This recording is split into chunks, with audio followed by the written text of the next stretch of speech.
Aggression by terror against the peaceful villagers of South Vietnam.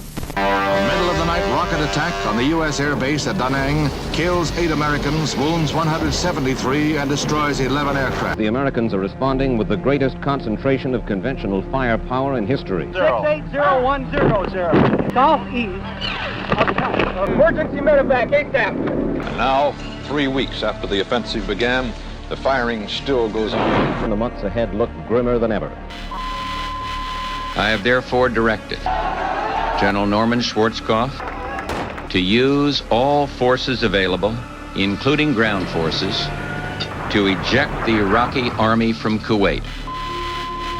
A quarter of all Somali children under the age of 5 have already died. It is clear that the scale of the famine there is even worse than we thought. Today I want to talk with you about our nation's military involvement in Somalia. This one hospital took in 300 wounded people 8 days ago. Somalia's marauding gangs show no mercy. A starvation brought on not only by drought, but also by the anarchy that then prevailed in that country. Another victory for the wanted warlord named ID. When the first Black Hawk helicopter was down this weekend, some 90 of them formed a perimeter around the helicopter, and they held that ground under intensely heavy fire. They stayed with their comrades. That's the kind of soldiers they are. That's the kind of people we are.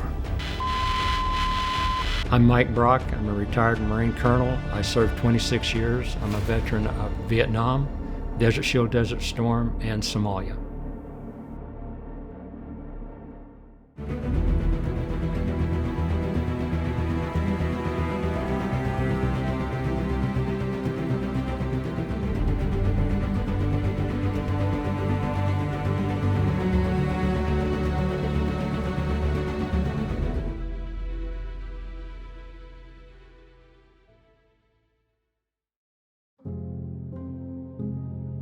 I was born in Oklahoma, and my parents were divorced, so I was back and forth between Oklahoma and Lakeview, Oregon. I went to high school in Lakeview, Southern Oregon College. After I graduated, I went to Alaska for a little bit, and I came back, went to San Francisco, and then I got reclassified from a student to being 1A. I went to the Navy, the Air Force, talked to the Army and the Coast Guard, and the Army had a good program to be a second lieutenant. And as I was walking out, I saw this sign says Marines, and I said, oh, gee whiz, you know, Marines, Sergeant Stryker, Sansa, Iwo Jima, John Wayne, I'll go talk to those guys. So I go into the office, and the guy was probably a staff sergeant, gunnery sergeant, had a whole bunch of stripes on his sleeve. And he says, you a college guy? And I said, yes. And he said, did you graduate? And I said, yes. And he said, do you want to be an officer? And I said, yes. And he says, well, you need to go see the OSO. And I went down to the officer selection office and walked in. I never got more than maybe 3 or 5 steps, and this captain gets up and from behind the desk and walks up and shakes my hand and then tells me all about the Marine Corps. But he says, I don't want you to make a decision today. Go think about it and come back in a couple of days. So I did, and I went back and I said, well, you know, I've been thinking about it, and I think I'll go with you guys maybe. And he says, well, I've been thinking about you, and he says, I don't think you have what it takes to be a Marine officer. And about that point I said, give me those papers, and signed my life away. I arrived in Da Nang, and I was sent down to a battalion to be a platoon commander. Hotel company, 2nd Battalion, 1st Marines. I was the 3rd platoon commander. So the staff sergeant that I had came over and introduced himself, and he took me outside, and he says, here's your squad leaders. What do you want to tell them? I was dumbfounded.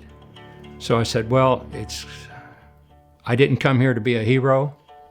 And as far as I'm concerned, my mission is to get as many of you guys home alive as I possibly can. So that was my introduction to my troops.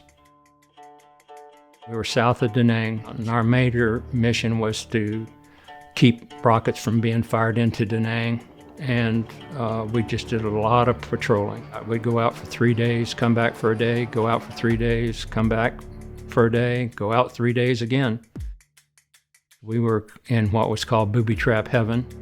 The VC realized that they couldn't really take on the Marines very effectively. They were going to lose because of the firepower disproportionately in our favor. So they became experts at putting up booby traps, mostly pressure release booby traps or tripwires. And they'd take a 105 round that we'd fire and take the explosives out of it and have a pressure or a tripwire type booby trap.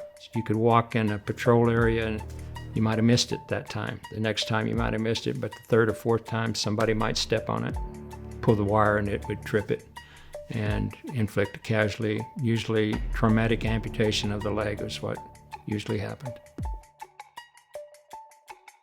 And that's the way they inflicted most of the casualties on us.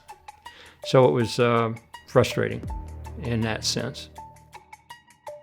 I'd gone on an operation with the Republic of Korea Marines, and I watched how they operated and how they searched areas. And so I said, hey, we're not doing it like the ROCs do. And so I went up and told one of the guys, give me your probe stick, which is how you probe for mines.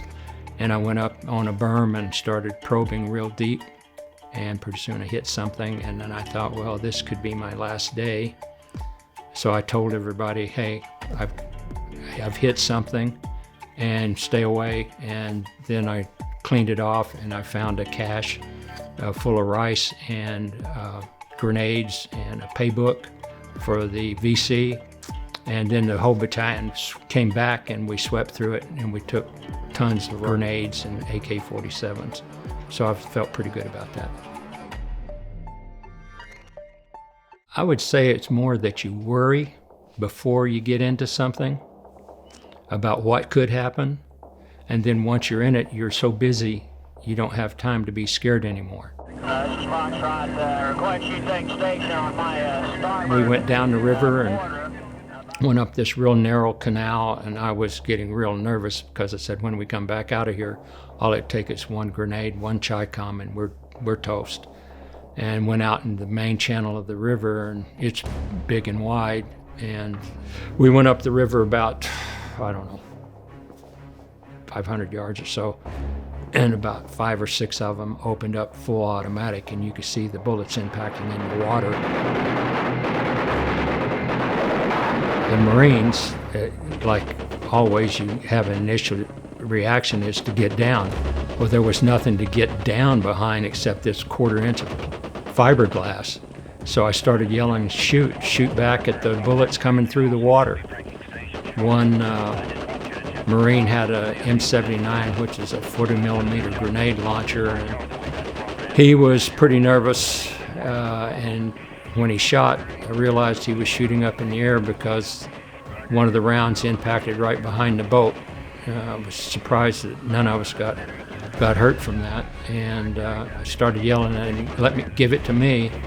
And he had a death grip on it, wouldn't give it to me, so I yelled at him to shoot at the tree line, and he shot basically straight up in the air again, and it came down, I can't remember how close to the boat, but it was close enough to get my attention again, and I took my pistol out and put it up to his face, and I said, shoot at the tree line or I'm going to blow your head off.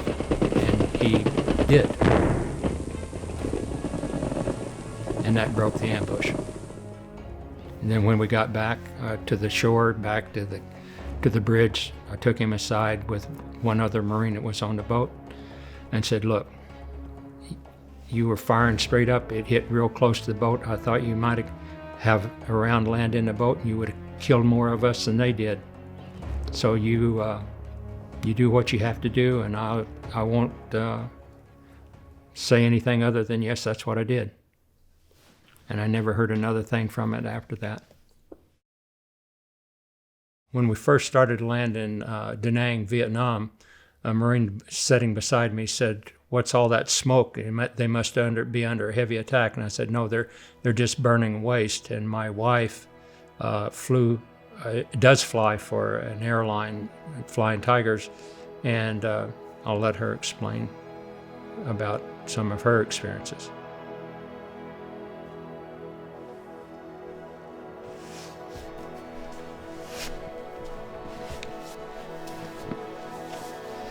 I'm Diane Brock, Mike's wife. I'm the general of the house. We've been married 53 years. I'm the private. Should say the recruit. When we would go over to Vietnam, you'd go stop in Alaska, stop in Okinawa, or stop in Okinawa, yeah, and then go into Vietnam. When we'd land in Da Nang or Cam Ranh Bay, we'd all go into the ops center, and I'd try to call him. When we were on patrol in Vietnam, we got a radio operator came up to me and said, "Sir, Sailfish," which is the battalion commander's call sign, is on the line. And I said, "Tell them to call Hotel," which is my company commander, to call them. "You just got Hotel 3 and we're busy." And he does that. And then they call back and say, they're calling again. He says, "Sir, they're calling again." I said, "You tell them I said, get off the line." And then he stands there a few seconds later and he says, "It's Sailfish 6 actual." And I just kind of went pale. I went, what did I do? It's a battalion commander. And when I answered, I said, Hotel 3 actual. And he says, "Stand by." And then I got to listen to her for a few seconds. That one was pretty garbled because it was so many patches down, but the one in the COC was better. It was wonderful, but weird because you're just surrounded with people. Luckily, there was no firefights going on, so she could do it. Everybody got away from me so we could talk, but there's no privacy. And you can't say anything intimate. We were newly married. There are things you want to say, but you can't. So, how's the weather? I mean, it was just not a real in-depth conversation, but wonderful to be able to do that. Phone calls were brief, and I always wondered because he was out in the field, So this was they had to turn the receivers that went from radio to radio, yeah, right? They did a patch of some kind so that she could talk to me over the radio, and that's why I said it was really in the COC when I was there. That was different, but out in the field it was really scratchy and hard to. That's why I needed somebody to repeat it,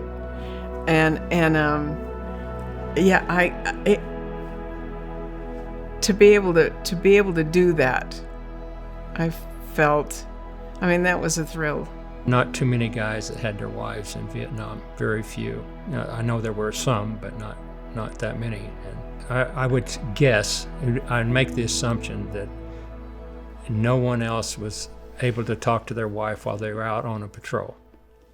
Yeah, I don't know anybody that had that experience, no. I was promoted to first lieutenant, and you're no longer a platoon commander once you get promoted because you're not a second lieutenant anymore. And we had a ton of second lieutenants come in, so they made me the executive officer of H&S Company. And they came to me one day and said, "Are you the lieutenant that has a wife that flies for Flying Tiger?" And I said, "Yes, I am." And they said, "She ever go to Okinawa?" And I said, "Yeah, sometimes." And they said, "Pack your bags, you're leaving tomorrow." So I left in September of 1969. So I got a 3-month early out of Vietnam. I went to 3rd Force Service Regiment and was XO of a company there till I came home. Here, let me show you some photo albums that I have.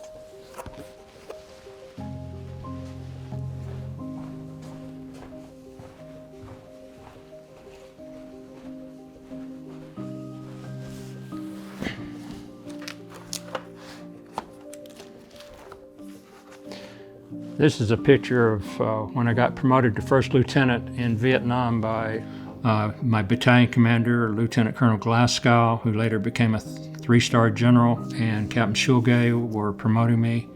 I think that was in April. I have a couple other pictures that showed me what I really normally wore because I had to dress up for this.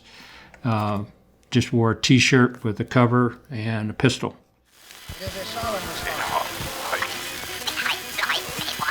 It's just landing right now, Tom, on the south lawn of the White House. Yesterday, after conferring with my senior national security advisors and following extensive consultations with our coalition partners, Saddam Hussein was given one last chance, set forth in very explicit terms to do what he should have done more than 6 months ago. I went to Oregon to see my dad before I took over as the commanding officer of the Surveillance, Reconnaissance, and Intelligence Group. And then I had gone to Ashland, and I got a phone call. And they said, "Where are you?" And I said, "Well, I'm in Oregon." And they said, "Don't you know what's going on?" I said, "No, I don't." And he says, "There's a war going on. Saddam Hussein has invaded Kuwait. Don't you know that?" And I said, "No, I've been out camping. I didn't have a radio or anything. I was just camping with my dad." And they said, "Get back." So I drove that day back to Camp Pendleton, and then within a couple of days I had a change of command in the office with the former commander, and on the 13th, I think, of August, I took off for Saudi Arabia.